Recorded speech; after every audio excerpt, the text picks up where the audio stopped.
Mga bro, ayan. So mayroon na naman tayong BYD dito na i-change oil. Pangatlo na ito mga bro. Pangatlong BYD na itong i-change oil natin. Ayan. So tanggalin natin yung kanyang air filter.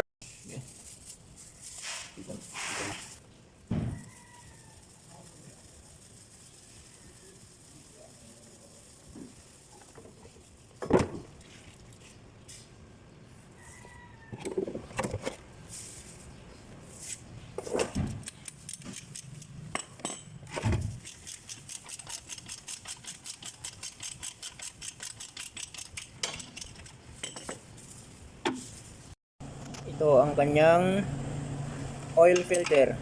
Yan.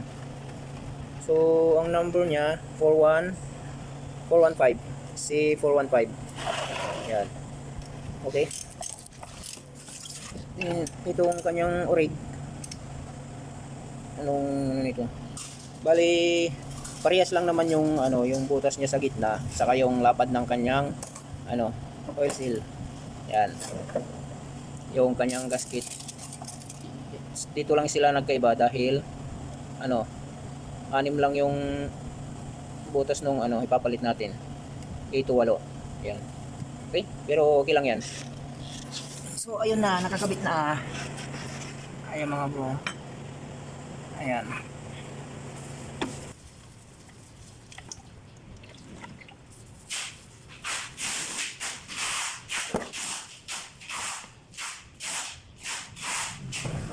BYD Seal 5 air filter. Yan. Bali, apat na Phillips screw lang yan mga bro. 1, 2, 3, saka 4. Yan. So ito yung kanyang air filter mga bro. Yan. So tatanggalin na natin.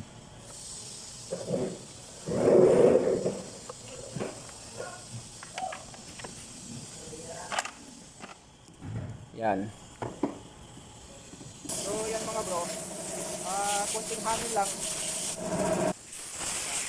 Konting hangin lang mga bro. Okay na kasi hindi naman siya masyadong malikabok. Dahil bihira lang naman umandar yung kanyang makina. Okay?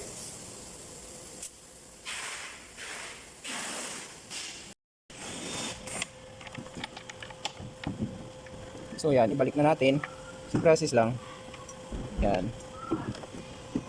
Saka na natin tataklob.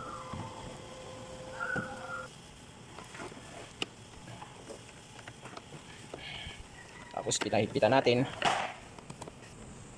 Yung tamang higpit lang mga bro. Huwag namang masyadong mahigpit kasi plastic lang naman yan.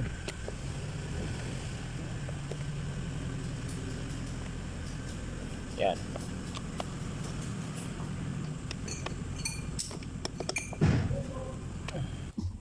Yan. Kung nakikita nyo, parehas lang sa to mga bro.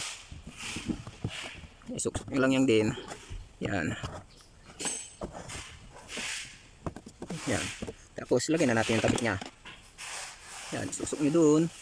Tapos tulak nyo lang. Yan. Okay. Saka na natin ibalik itong kanyang. Yan. Yan. Tapos dito rin sa isa. Kung ano yung ginawa natin dito, ganoon din sa kabila. Yan. Suksok nyo lang dyan. Yan. Tapos ikutin. Yan. Okay. Oh. Yan. Okay.